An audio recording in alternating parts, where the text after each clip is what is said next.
Ya, Bismillahirrahmanirrahim. Assalamualaikum warahmatullahi wabarakatuh. Waalaikumsalam warahmatullahi wabarakatuh. Masuk dalam kajian, masuk dalam materi epistemologi Burhani. Ya. Nih, materi yang eh, cukup spesifik ya untuk epistemologi, atau kuliah epistemologi.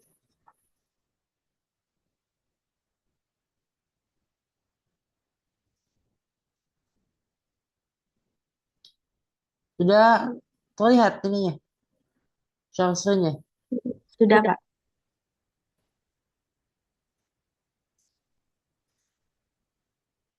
Oke, kita lihat terlihatnya ya ketiganya. Kerangka epistemologi ini Bayani, Burhani, dan Irfani seperti ini. Menurut Muhammad Abid Al-Jabiri yang juga banyak dikutip, dirujuk oleh, disitasi oleh Muhammad Amin Abdullah ya.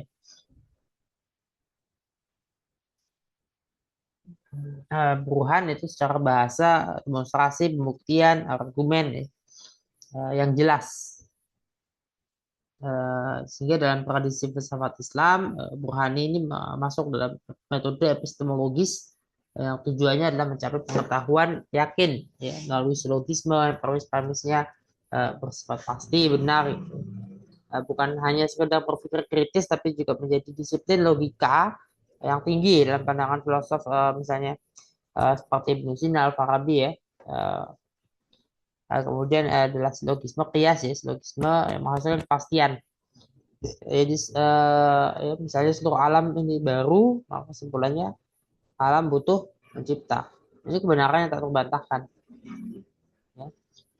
Kalau Bayani kemarin itu sumbernya teks, bukan sumbernya akal, realitas eksternal, logika ya.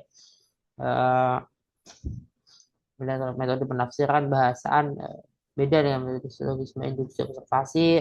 Tujuan memahami perbedaan akal beda dengan hubungan kausalitas. Kalau kita baca Al-Quran kan banyak, lebih banyak kisah-kisah ya. Kita sudah mengetahui hal itu dalam bukunya Harun Nasution ya.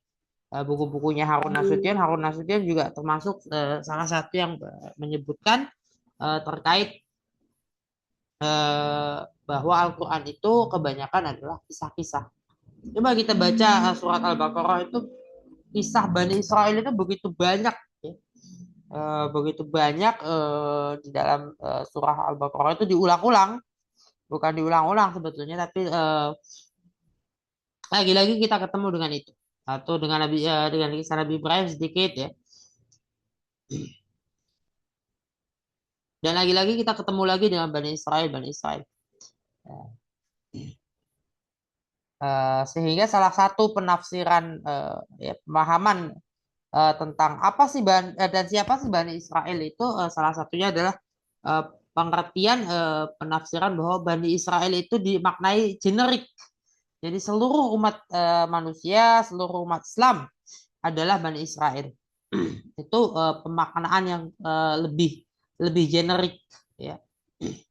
Menjadikan Bani Israel menjadi nama generik, seperti Bani Adam, itu generik. Bani Adam itu ya Homo sapiens, bukan bukan Homo Neanderthal, bukan Homo erectus, tapi Homo sapiens, yaitu Bani Adam. Ada satu pembahasan diskusi ya beberapa hari yang lalu, mengutip sejumlah catatan sejarah maupun penelitian-penelitian terkait, yang menyebutkan Adam dan Hawa itu, pemaknaan Adam dan Hawa individual itu baru ada setelah Nabi Musa. Jadi Nabi Musanya sudah nggak ada. Taurat sudah turun. Baru ada pemaknaan Adam dan Hawa secara individual. Sehingga Bani Adam adalah maknanya ya Homo sapiens, bertujukan pada Homo sapiens. Bani Israel lebih generik, juga dalam pembacaan yang generik ya, sama-sama pembacaan generik. Ini kan pembacaan generik ya. Pembacaan memaknai Bani Adam dan Bani Israel secara generik. Maka Bani Adam itu Homo sapiens, Bani Israel ya umat Islam atau umat ahli kitab ya yang umat-umat agama-agama Ibrahimiyah keseluruhan ya. Gitu. Bisa bisa dimaknai seperti itu. Bukan kemudian pemaknaan pembacaan yang lain menjadi salah gitu.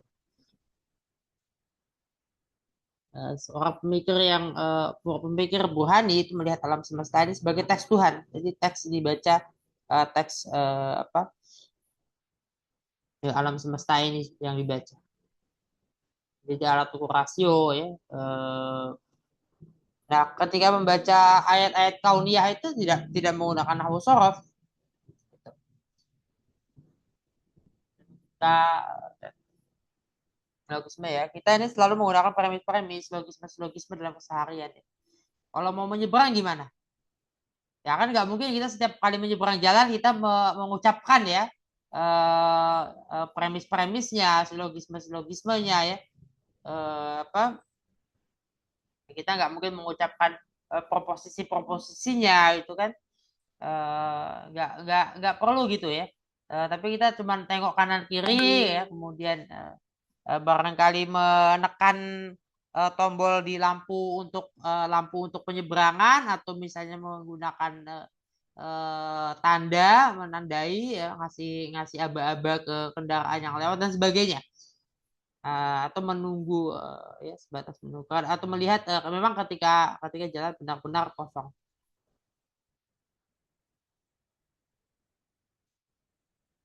Jadi gitu kira-kira agama itu mengajak merenungkan ciptaan ini merenungkan ciptaan itu cara yang terbaik adalah menggunakan logika.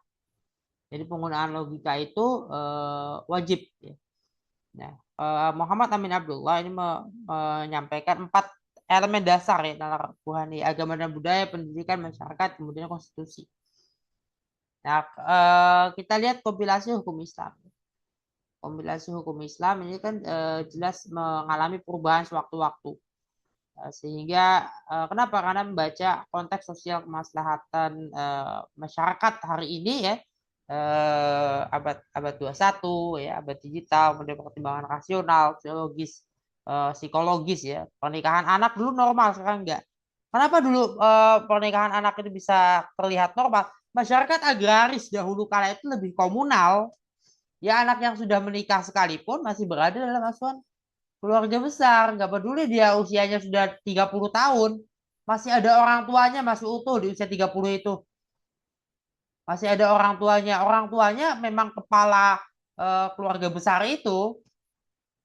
Ya, jadi keluarganya terdiri bukan oleh bapak ibu anak-anak, tapi ada kakek nenek atau bahkan buyut ya. Kakek nenek buyut ya. Kemudian kakek-kakek dan nenek-nenek dengan anak-anak mereka menantu jadi kepala keluarganya itu dengan mungkin bisa lebih dari satu istri juga. Kemudian ada apa? Ada anak-anak mereka, menantu-menantu mereka, cucu-cucu mereka, cucu menantu juga, sampai cicit. Sehingga ini yang bertanggung jawab nih, dia bertanggung jawab atas keseluruhan yang ada di rumah itu. Dan dulu juga bekerja itu definisinya beda sama kita. Dulu mereka kerja, yang penting kerja. Yang penting ada satu saja minimal tugas yang diberikan kepada orang itu atau anak itu untuk sehari. Misalnya dia cuma disuruh motong kayu 1 kali aja buat masak saat itu. Mau masak nih, potongin kayu, ya udah selesai. Setelah dia motongin kayu nggak ada kegiatan apa-apa lagi. Mau tidur boleh, mau apa boleh, mau itu serah. Atau dia nyari kayu bakar, pulang selesai. Pulang dia dari mencari kayu bakar ya nggak ngapa-ngapain. Kan tadi saya yang nyari kayu bakar, yang motongin orang lain. Jadi segitunya dulu itu. Karena apa? Masyarakatnya sedemikian komunal. Orangnya banyak, apa yang mau dikerjakan belum tentu sama banyaknya dengan jumlah manusianya. Bisa jadi lebih banyak manusianya, bisa jadi lebih banyak apa yang mau dikerjakan. Ya, kalau lebih banyak apa yang mau dikerjakan, satu orang dapat bisa lebih dari satu tugas untuk satu hari untuk 24 jam. Bisa dibagi apa namanya, ada yang bekerja lebih dari satu kali atau satu item, satu butir. Tapi kalau lebih banyak itu dari ya, syukur dapat satu, kalau nggak dapat sama sekali ya udah, karena definisi bekerja berbeda. Dan pada saat itu manusianya adalah menggunakan banyak menggunakan eh, barter ya, gotong royong. Ya, gotong royong yang menurut menurut Uncoron ingat ya, barter.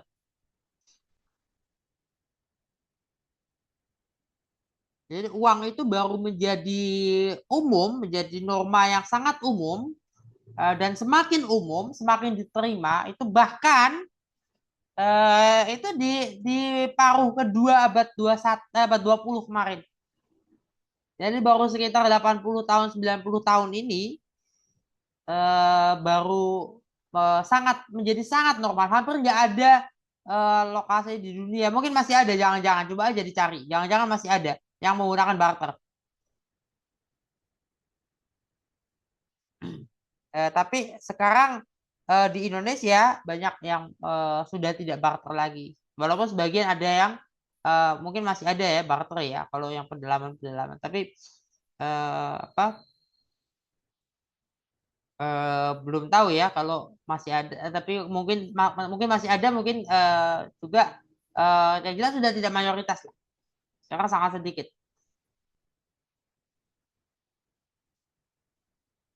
Ya dulu bukan orang tua langsung mengurus anak-anak rumah tangga. Dulu satu keluarga besar ya membawahi mengurusi satu. Nah itu. Nah, epistemologi Burhani itu menjembatani ini. Teks yang statis, teks kan lahir di zaman itu. Di zaman masyarakatnya masyarakat agraris. Pada saat Al-Quran diturunkan, pada saat wahyu disampaikan, ya masyarakatnya agraris. Ya makanya di situ ada terkait dengan apa jual beli. Coba perintahnya surah Al-Jumu'ah itu kan kalau diperintahkan untuk apa untuk eh, sholat yang dipanggil tinggalkanlah jual beli, bukan tinggalkanlah kegiatan belajar mengajar, tinggalkanlah birokrasi, ya tinggalkanlah lalu lintas misalnya. Nggak ada kan, ya dulu nggak ada lalu lintas. Apa lalu lintas ya? Masyarakatnya agraris, kalau dia tidak bertani beternak, dia mencari ikan di laut atau mungkin di sungai, mungkin di danau, bisa juga dia berdagang, jual beli. Maka contoh yang dipakai adalah jual beli.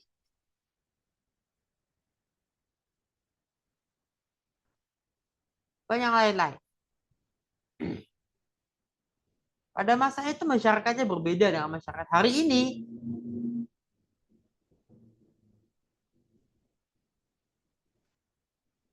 Namun ada kritik ya, Al-Ghazali ini menerangkan. Ternyata Al-Ghazali dalam Tahafut al-Falasifah ini dalam kritiknya terhadap para filsuf Burhani ini menyampaikan bahwa misalnya kayak keniscayaan surga dan neraka itu tidak bisa dan cukup dengan logika, tapi perlu ada domain irfani. Nah, ini kemudian masuk ya, perlu keseimbangan mana yang Burhani, mana Bayani, Burhani dan Irfani. Seperti itu ya, perlu perlu keseimbangan antara tiga ya segitiga epistemologi ini, segitiga epistemologi Islam. Ya. Silakan kalau ada yang mau menyampaikan pendapat atau pertanyaan, ada yang mau disampaikan.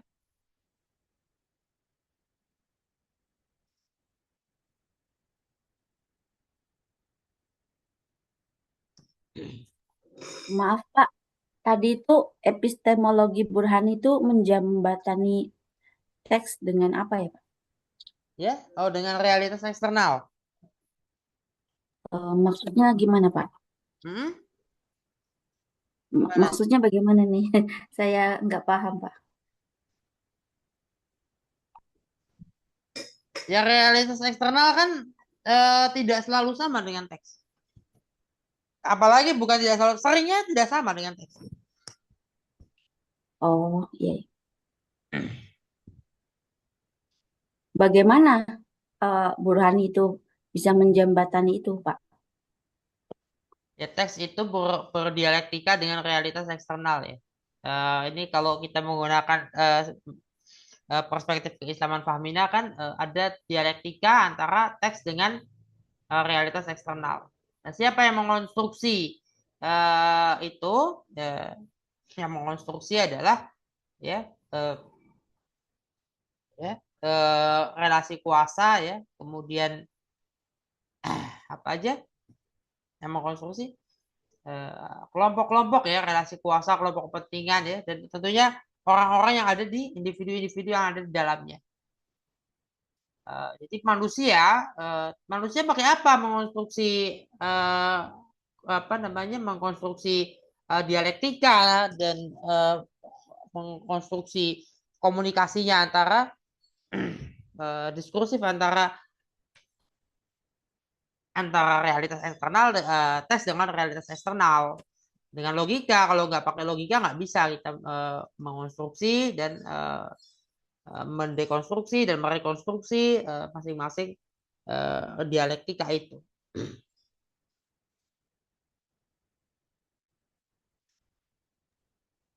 gitu ya. Oh, itu Burhani itu kebalikan Bayani gitu, Pak ya, sifatnya.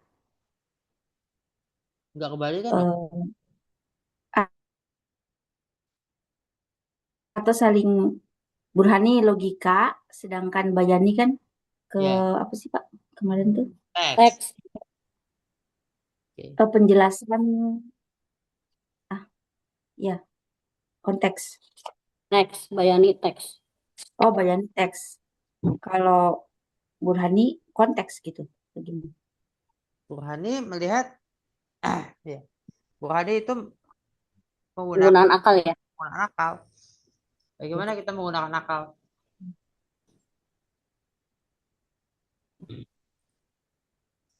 Kita untuk beragama itu harus punya akal. Kalau nggak berakal nggak bisa beragama.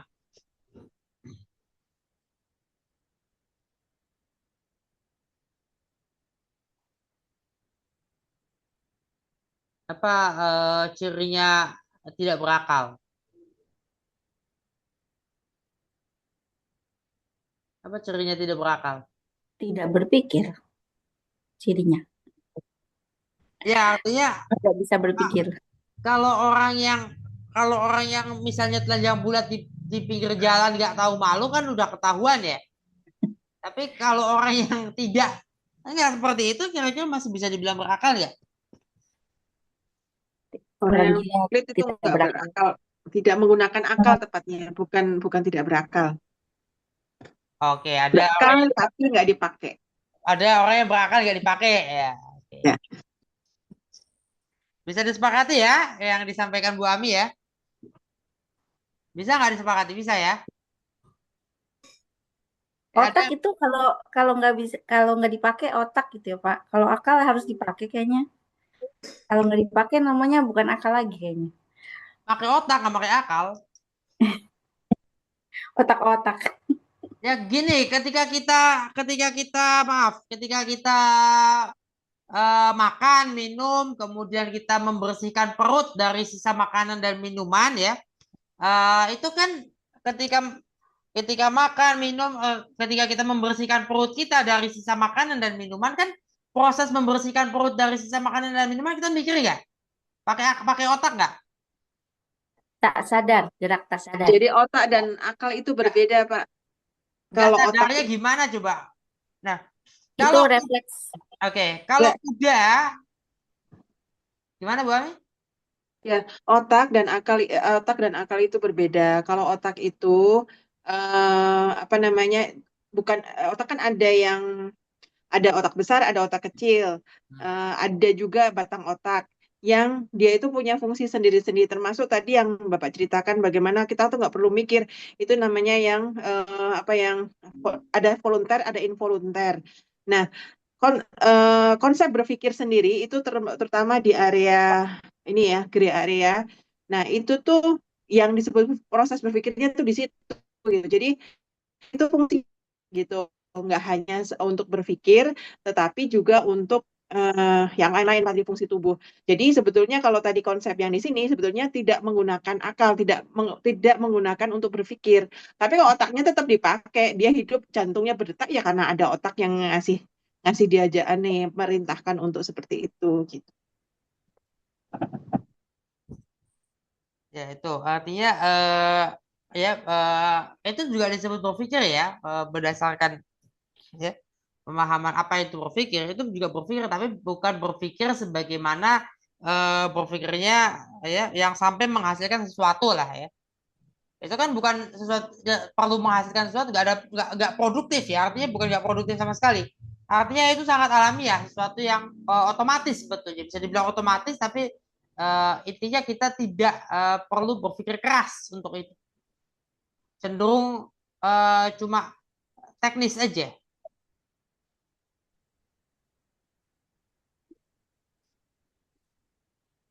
cenderung teknis aja kalau Iya, kuda Pak. kuda kan berdiri bisa bahkan berjalan ya Bapak bagi kenapa sudah lama berbaca? kuda itu kan bisa sambil berjalan sambil mengeluarkan feses ataupun urin.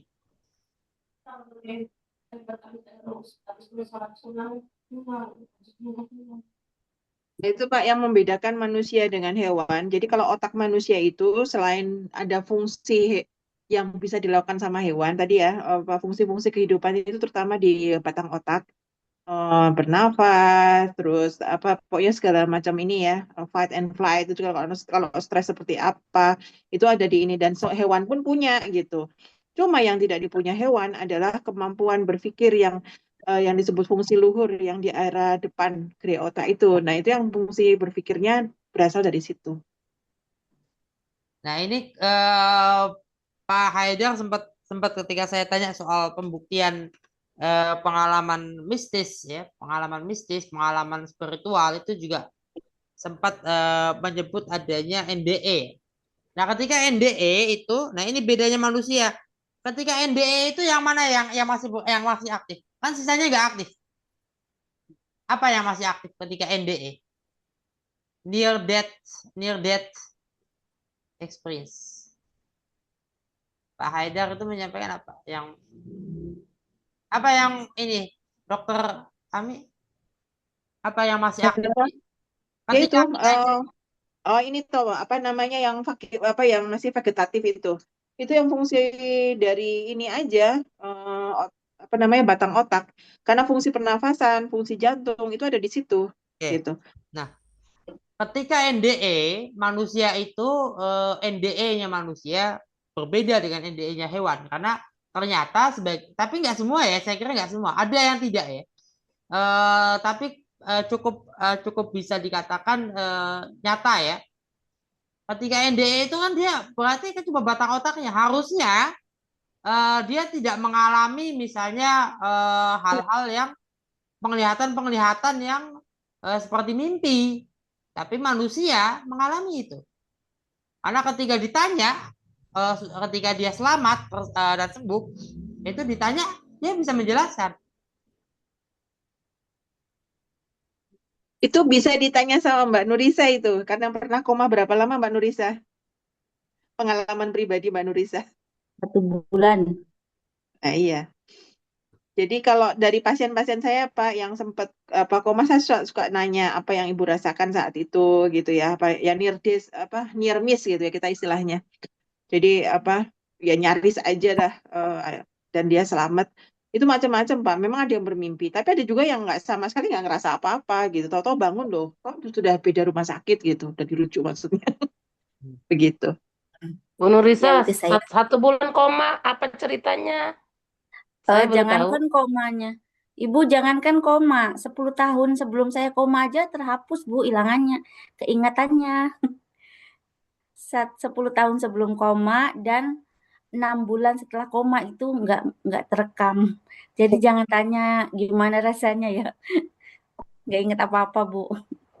Masya Allah. Di usia Kemudian berapa, kembali Bu? kembali memori itu. Belum balik Pak, belum balik. Jadi usia usia psikologi saya tuh sebenarnya sekarang tuh 38 bukan 48. Usia biologisnya 48.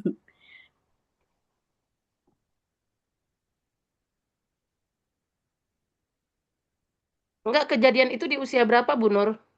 Usia 25 Bu, 25 tahun. Hmm. Sebelum nikah apa setelah nikah? Setelah 4 bulan setelah nikah. Masya Allah.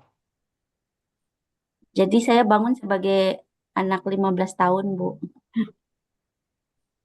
Hebat ya suaminya.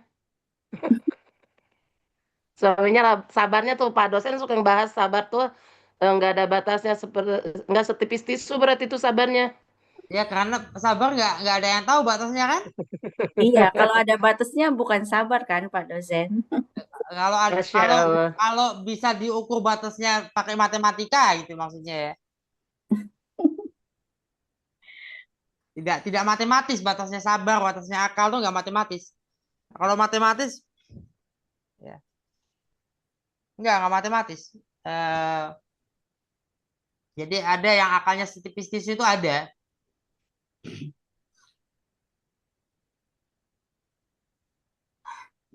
Ya itu ya. Nah, ya setahu saya memang ada ya dan ada yang apa ketika jadi orang yang menolak kedokteran ilmu kedokteran modern itu ada, saya tahu orangnya sebagian ya. Menolak kedokteran modern. Sama sekali menolak. Alasannya apa? Iman katanya. Alasannya iman, tapi ternyata itu terbantahkan.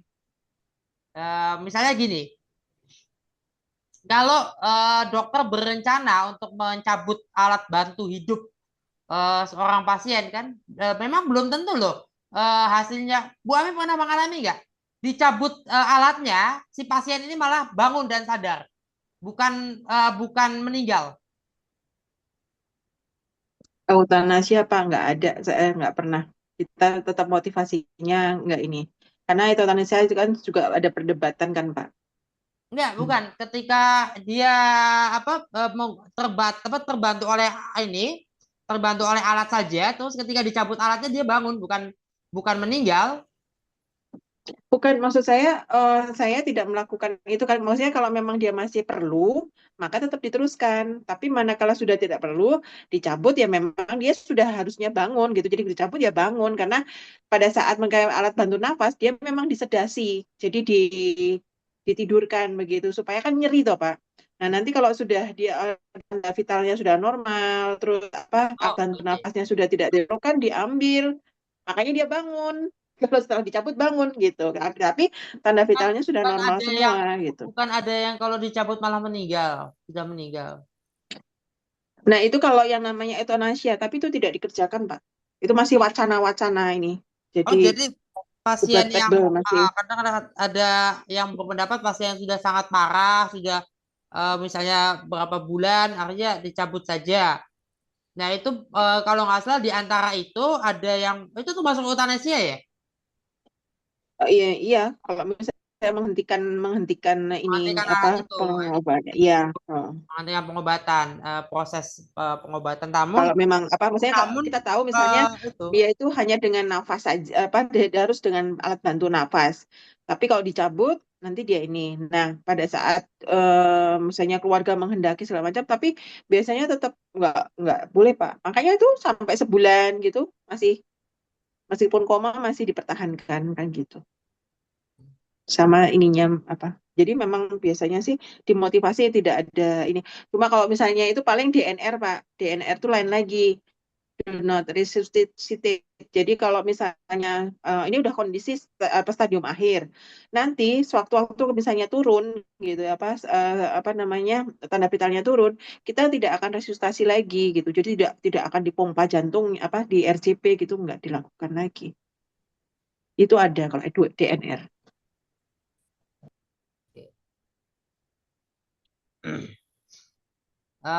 Saya memang melihat itu ya, sebagian apa ada yang menolak itu, menolak kedokteran modern ya, tapi saya menyaksikan sejumlah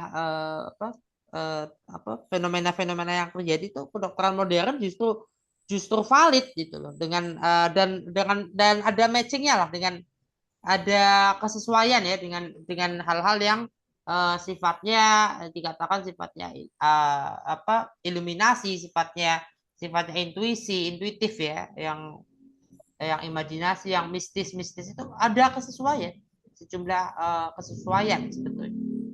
Walaupun memang tidak semua ya, karena kita juga ketika tidur kan kita kadang mimpi kadang enggak kan, sama, kira-kira begitu.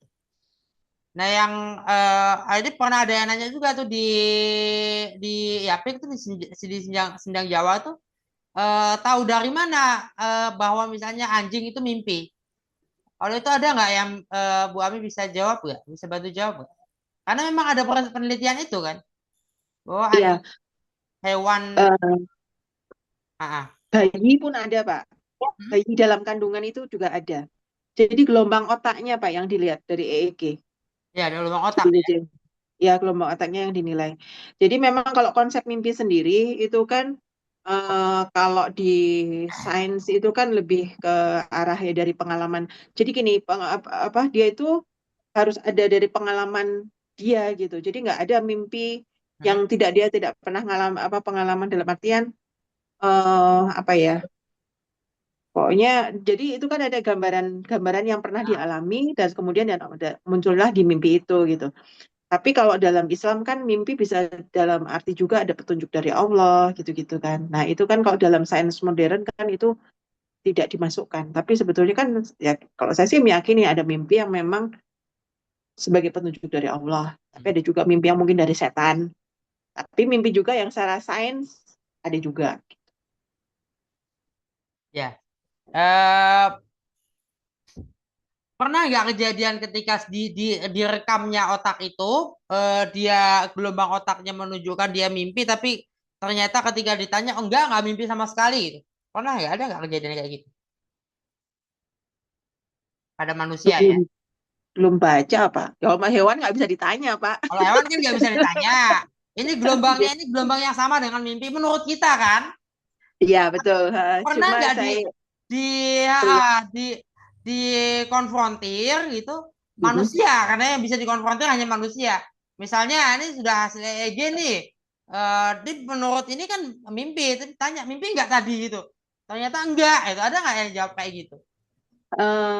Saya nggak tahu, Pak. Harus cari lagi. Ya, Cari tahu dulu, Nje. Jadi maksudnya Jadi positif palsu kan? Ya, Jadi karena dia anggapnya bermimpi, tapi dia tidak ini. Atau sebenarnya bisa juga dia bermimpi, tapi tidak ingat. Bisa juga tidak ingat. Kan kadang-kadang memang kita lupa. Udah bangun tuh, tadi kayaknya mimpi tuh apa gitu, lupa. Itu bisa juga sih. Oke. Kalau saya memang kebanyakan ya, bukan selalu ya. Beda dengan para nabi dan rasul itu selalu. Kalau mimpi itu tahu bahwa itu mimpi. Tapi pada sejumlah orang memang ada mengalami bukan selalu, tapi kebanyakan mimpinya itu ketika dia mimpi nih, dia tahu ini mimpi.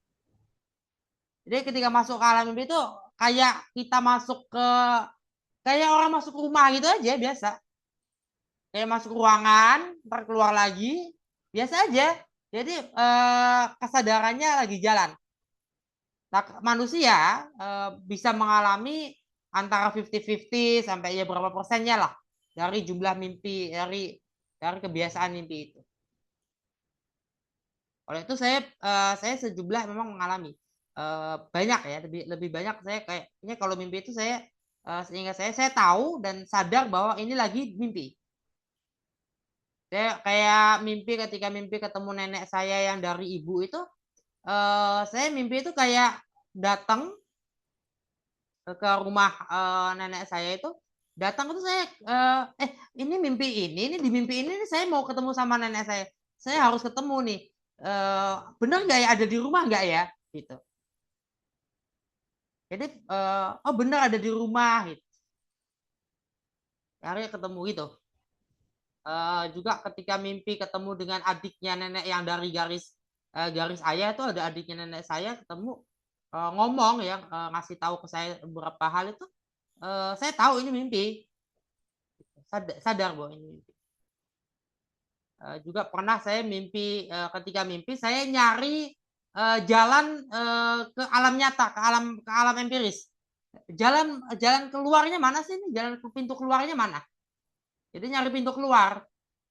Ketika saya masuki pintu itu, yang pintunya nggak horizontal ya. Pintunya nggak horizontal, pasti nggak horizontal. Entah vertikal ke atas atau vertikal ke bawah. Iya. Bulatan. Enggak horizontal. Maksudnya kan kalau kita kan kalau keluar masuk kan horizontal kan, Bu. Kalau keluar masuk ruangan, pernah nggak keluarnya ke atas itu? Nah, ini enggak, kalau Pak, ini kayak Alice in the Wonderland. iya keluarnya tuh kalau nggak ke atas ke bawah. Iya persis Alice in the Wonderland nih Papa nih. Bu Ami, tapi katanya kan mimpi kan itu yang merupakan gejala kejiwaan seseorang kan, kondisi kejiwaan seseorang itu tercermin Nah, dari mimpinya katanya. Sisa Bisa. Kata Jadi ilmu psikologi. benar, bisa seperti itu, bisa juga cuma hanya apa ya, nggak punya makna apa-apa, tapi bisa juga misalnya sebuah trauma yang kemudian akan muncul di ini, apa, jadi mimpi-mimpi buruk atau ketakutan-ketakutan yang dia simpan terus kemudian menjadi mimpi buruknya terus, itu bisa seperti itu juga. Muncul di alam mimpi gitu ya. Di mimpi. Bawah sadar. Gimana caranya supaya Kayaknya kalau mimpi orang ya? ada sesuatu yang terlalu apa ya, tertekan sampai masuk ke bawah alam sadarnya, justru itu yang ke bawah mimpi, Bu. Bisa ada seseorang yang dalam kondisi normal baik-baik aja gitu ini, tapi maksudnya itu mimpi, mungkin tadi yang Bu Ami bilang jadi mimpi buruk gitu, sesuatu yang terlalu terus-terusan masuk ke Traumatis. bawah alam sadar. Tapi ada juga kan mimpi bahagia gitu ya kan, berjumpa orang yang dirindukan gitu ya kan. Ya, saya tuh pengen mimpi, nggak pernah mimpi. Gimana caranya supaya mimpi?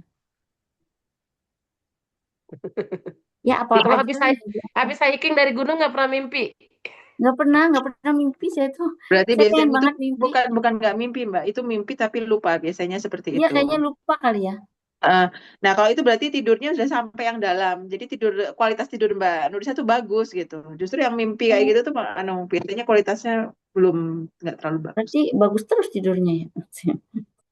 Alhamdulillah no, Mbak. Iya, Berarti alhamdulillah. Bu Norisa sudah mendapatkan sleeping beauty. Akhirnya aku menjadi beauty di saat sleeping. Oke. Ya, tadi ya penggunaan akal itu kan penalaran ya. Kita tahu banjir itu kan penalaran. Banjir itu kan nggak ada. Ada nggak banjir? Nggak ada. Banjir nggak ada. Adanya air menggenang, meluap, tidak pada tempatnya. Kita menyebut, kita namai banjir. Menamai, bukan itu adalah benda bernama banjir. Fenomena. Tuh.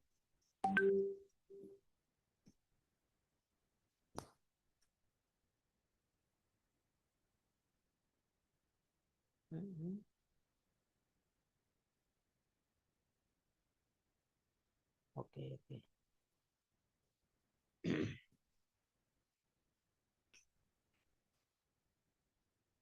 Ya, sama kayak kita nyebrang kan, kita nyebrang nggak usah mengucapkan premis-premisnya, premis umum, premis khususnya kan nggak usah diucapkan.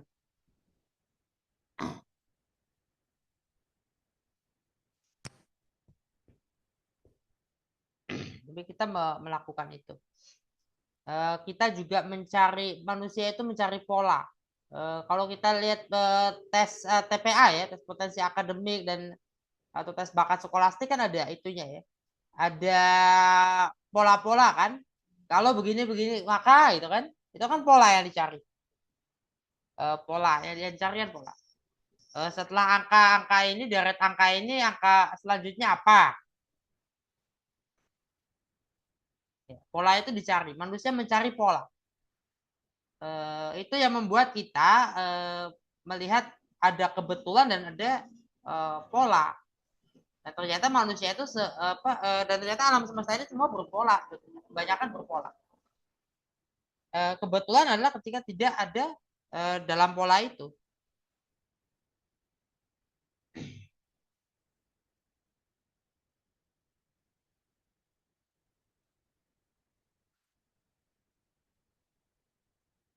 Ya, ada lagi?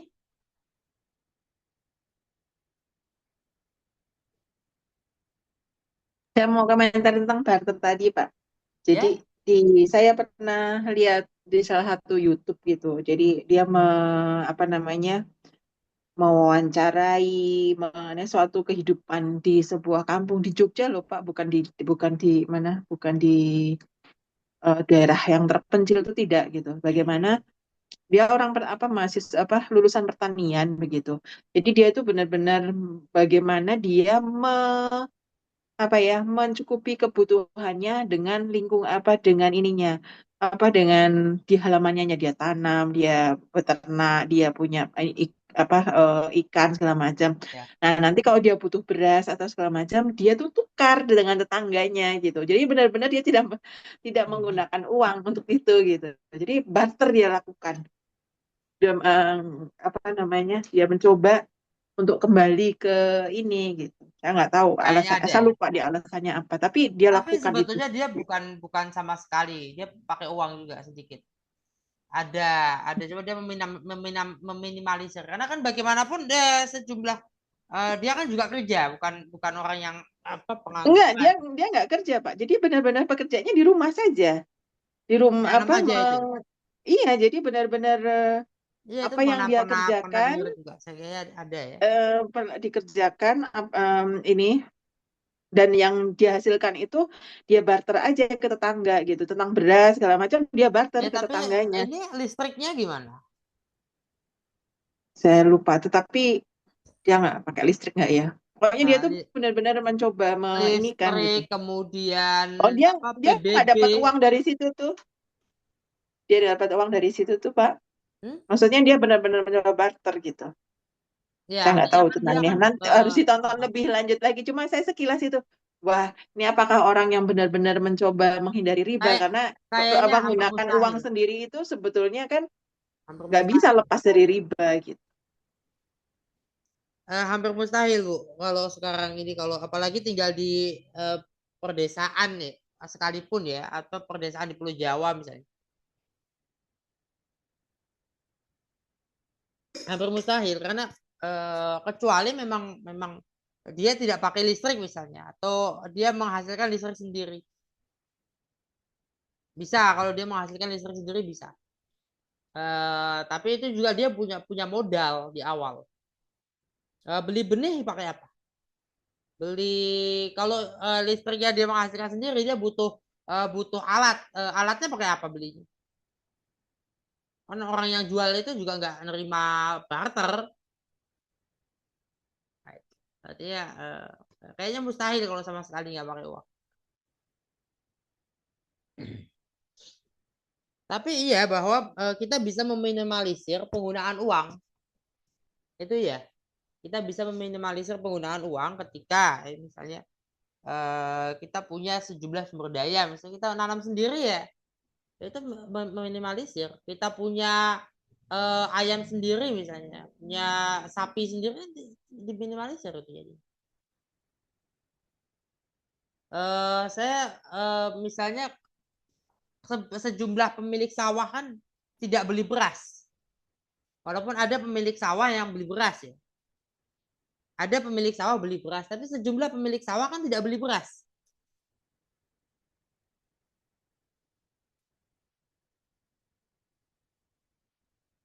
sejumlah pemilik sawah itu kan dia punya sawah, dia tidak beli beras.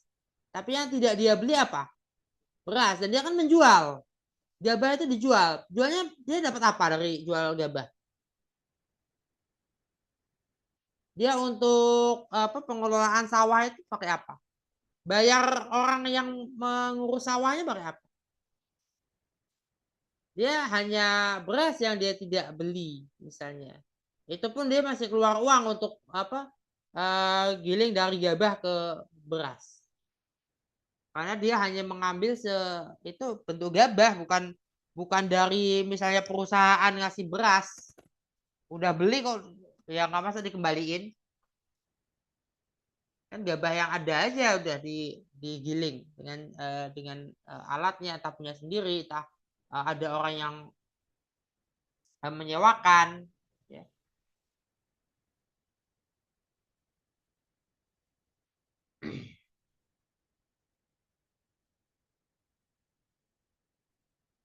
Baik, masih ada lagi?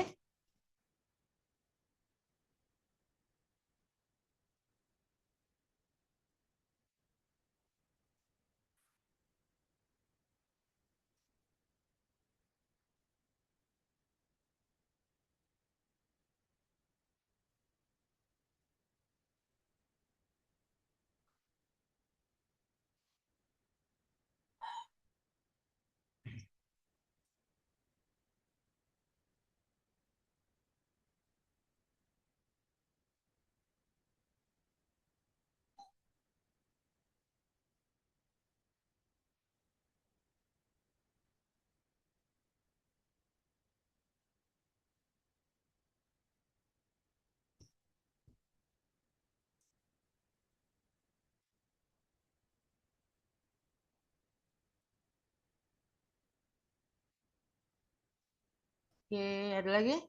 Halo?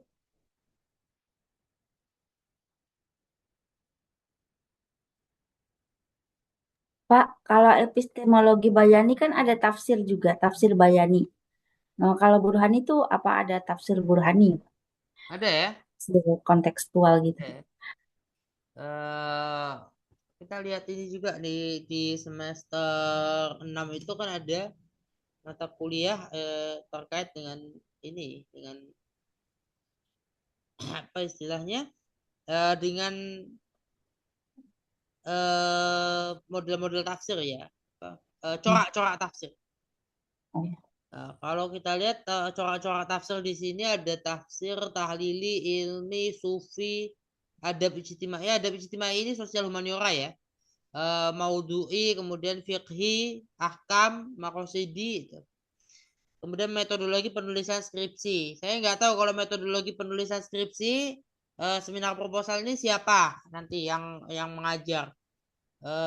Kalau barangkali umum mungkin pengajar mata kuliah fakultas bisa saja ditugaskan untuk mengajar metodologi penulisan ya. Kalau sosiologi antropologi Al-Quran, apa sosiologi Al-Quran? PIT bisa ini ya. Kemudian oke, sisanya kan semester 8 kan tinggal praktik. Kemudian ya ujian-ujian ya semester 8 itu. Semester 7 kan qiraat, leadership dan entrepreneurship dalam ya saya membaca di ininya ya di apa namanya di dalam kurikulum kita ya kurikulum ISIF semester 4 ini kan ada apa aja yang dipelajari ya sebelahnya sebelah yang dipelajari sebelah mata kuliah yang dipelajari 3 kemarin sudah selesai teman-teman sudah di separuhnya ya dari masa studi ya masuk semester 4 dari 8 semester.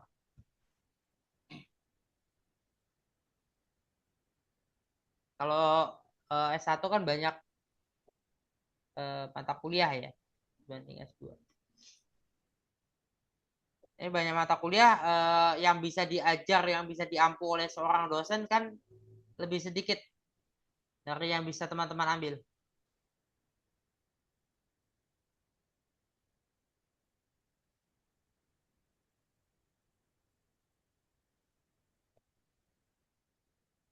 Gimana?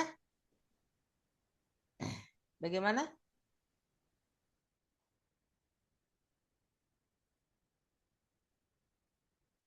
Halo? Barangkali Bapak punya itu Hmm? Pak bahan materi PDF mengenai Burhani ini Pak. Ya, Karena saya sulit coba. mendapatkan referensi bukunya. Banyak di jurnal ya, di Oh, artikel-artikel jurnal. juga menggunakan jurnal. Nah, yang dipakai Profesor Amin Abdullah itu buku interdisiplinaritas itu. Judulnya tuh interdisiplin multidisiplin ya.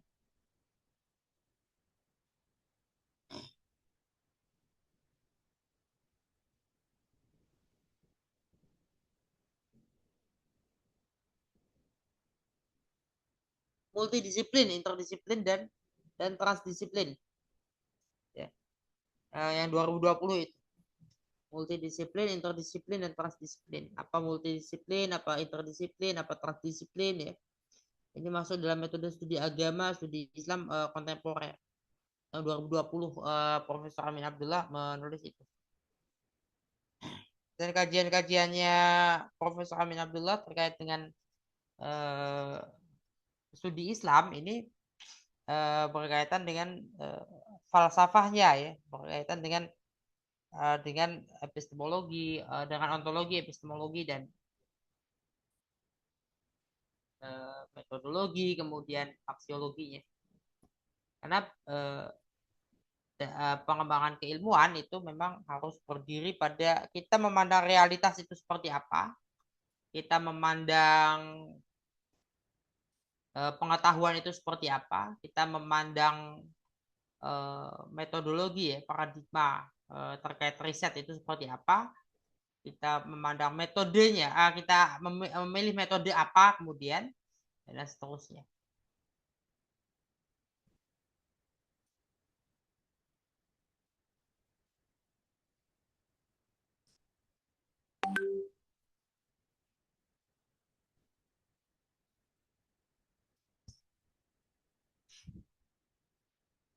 Sebetulnya kalau bicara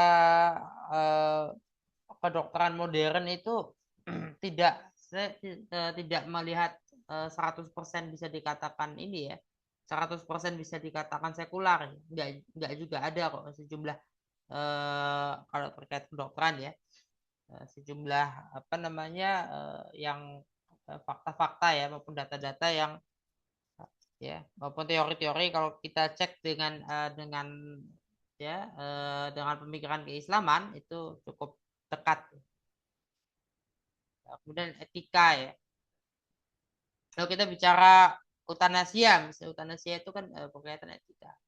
Kemudian cloning itu juga berkaitan etika. Kemudian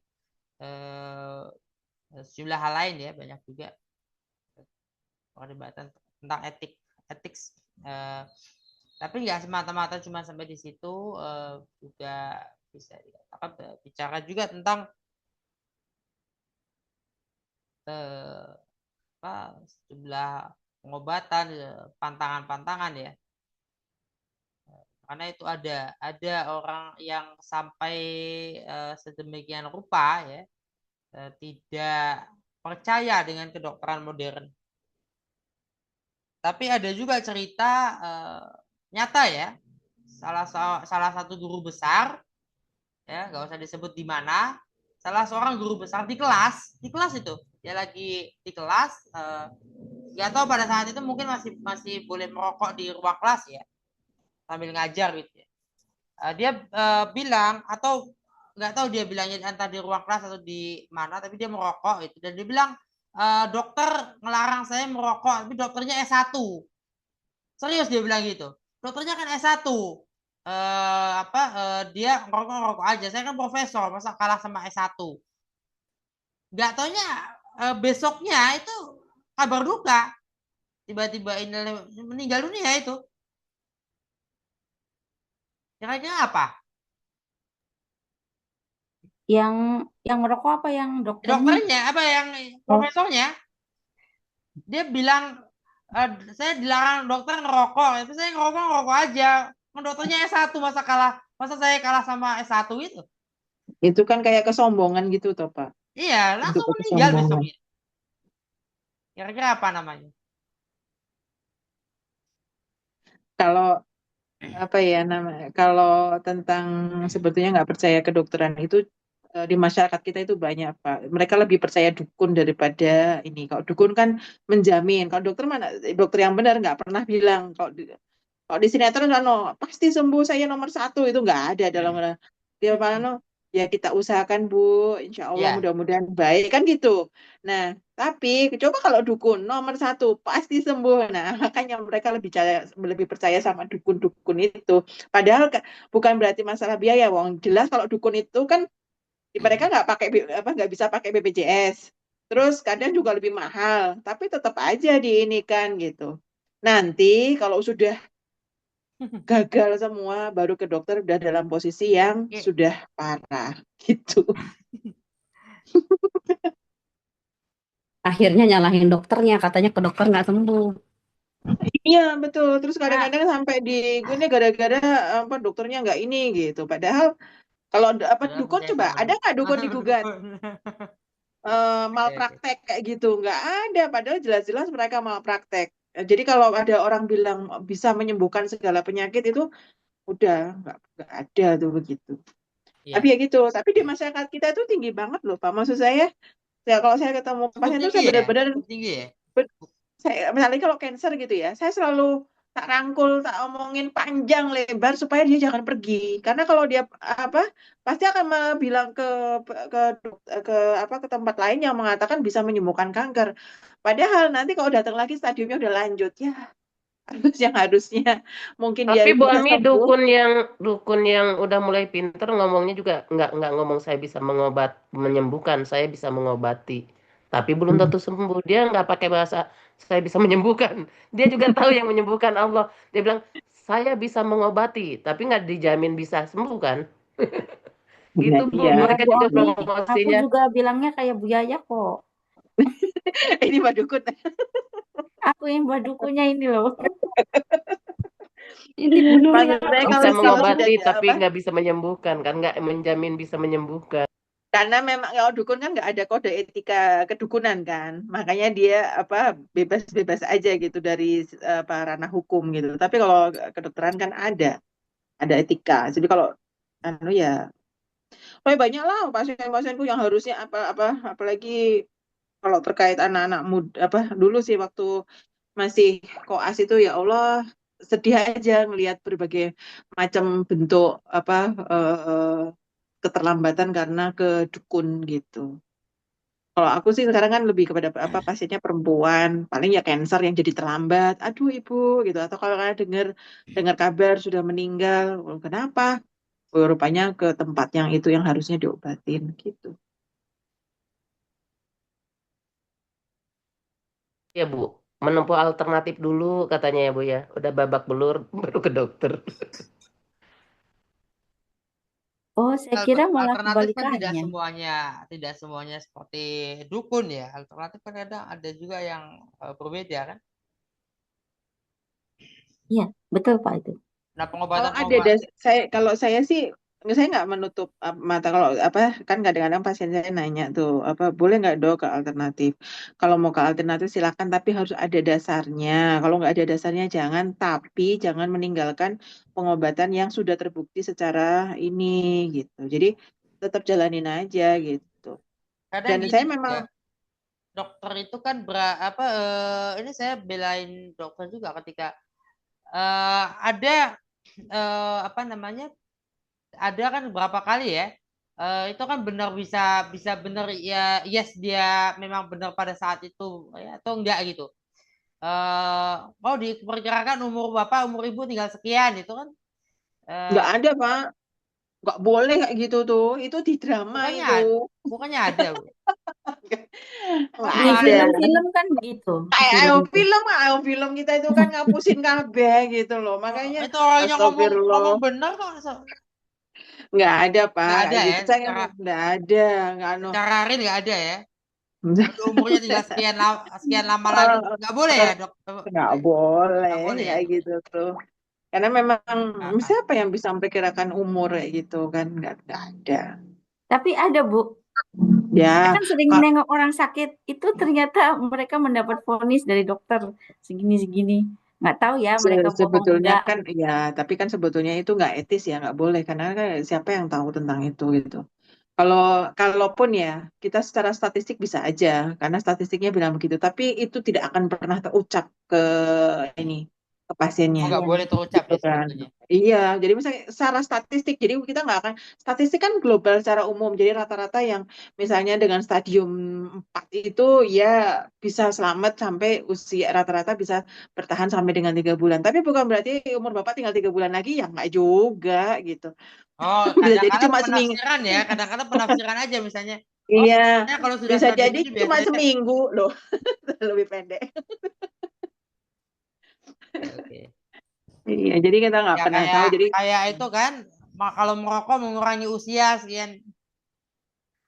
Iya, ya itu kan nggak ngerokok juga perhitungan. berkurang, Pak, usia mah. Ya, itu nih apa namanya kaitannya sama ini. Itu kan perhitungan statistik, Mbak. Itu harapan hidupnya jadi sekian. Kenapa orang-orang yang Ya, ini ternyata ak- resiko kena akar. cancer gitu. Terus dihitung. Jadilah Ini itu. Bu Ami, saya ini ya menggunakan situs ini loh untuk kalkulator itu.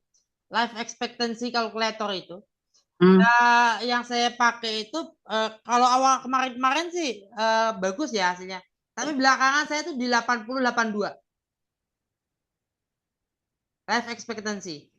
Sebelumnya sampai 85, pernah 88, turun lagi 85, 87, 86 gitu sekitar itu. Tapi belakangan ini 80, 82. Terakhir 82. Sampai 3 Ya, kali kalau nggak salah. Iya. dia menghitung ini sebetulnya kesehatannya itu loh, Pak. Jadi risiko Iya. penyakit, Risiko-risiko itu penyakitnya. kan. Artinya Yes. bisa kurang, bisa lebih dan sebagainya. Artinya kalau kita kenapa? Nah, kenapanya itu ini risiko penyakit jantung karena ada Itu merokok atau sering begadang segala macam. Nah, itu yang kemudian diperbaiki. Itu statistik yang digunakan. Yes. Kuantitatif. Sedangkan usia real manusia kan tidak ini ya, tidak bisa diukur secara statistik begitu. Dan ini fakta. Ini teman kecil saya. Teman kecil saya itu saya nggak tahu benar nggak sih dok kalau serangan jantung lebih dari 3 kali itu umumnya sudah meninggal dunia. Nah, teman saya ini dia serangan jantung itu kayak kita batuk pilek aja. Ya kadang-kadang serangan jantung nih. 1 semester 6 bulan 7 bulan kemudian dia serangan jantung lagi. Tahun depan dia serangan jantung lagi. Nanti tahun depannya lagi serangan jantung lagi. Udah habis itu sembuh. Misalnya tahun Semakin ini dia kuat itu malah, Pak. 2 kali serangan jantung. Nanti tahun depan bisa 1 kali, bisa 2 kali, bisa tahun berikut 3 kali. Ada yang 1 kali juga, ada yang 2, ada yang gitu terus aja. Kayak kita batuk pilek. Sudah terlatih. Jadi sebetulnya Pak, serangan jantung itu kan yang terutama pada laki-laki ya. Itu kan karena penyumbatan jantung koroner. Itu kan yang disebut orang sebagai serangan jantung. Jadi itu tuh tergantung dari seberapa besar penyumbatannya itu loh, Pak. Jadi kalau memang penyumbatannya total ya mungkin sekali serangan ya sudah nggak bisa selamat. Apalagi dia jauh pula dari rumah sakit gitu. Tapi kalau dia ini serangan jantung tapi ringan, mungkin dikasih obat minum aja, kasih aspilet gitu udah enakan, udah lega, itu udah mengalir ya gitu.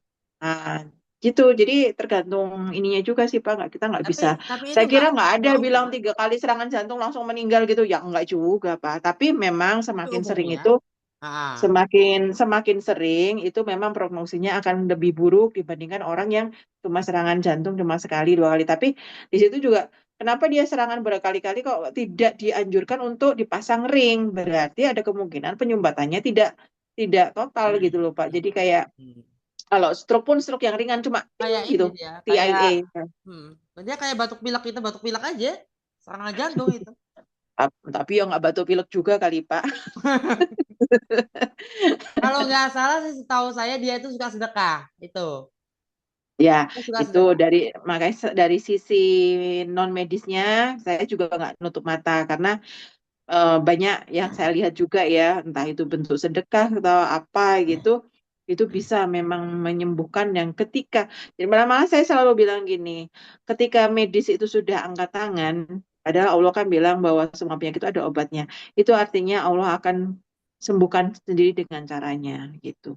Caranya ya bisa sedekah, perbanyak istighfar atau segala macam seperti itu. Nah, dan itu real ya, nyata ada betul-betul terjadi seperti itu. Ini udah 9:30 ya, bisa diselesaikan, bisa di-conclude untuk saat ini, untuk malam ini. Besok itu saya akan sampaikan ini ya, kurikulum yang IAT ya teman-teman. Ini kan mata kuliah epistemologi pemikiran Islam. Besok yang Irfani ya, minggu depan ya. Kemudian masuk dalam studi Al-Quran, tafsir, klasik.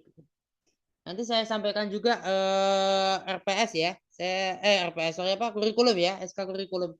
Tapi hanya prodi IAT saja. Saya memang sudah ini waktu SK kurikulum itu turun yang terakhir itu kan keseluruhan ya 4 program studi, tapi saya sengaja mengekstrak program studi IAT khusus, saya ekstrak untuk disimpan sehingga bisa dibagikan hanya yang IAT saja. Jadi pedoman saya juga karena penugasan saya di ilmu Al-Quran dan tafsir, sedangkan bidang saya sebetulnya akidah filsafat Islam. Ya, kita tutup dengan alhamdulillah. Assalamualaikum warahmatullahi wabarakatuh.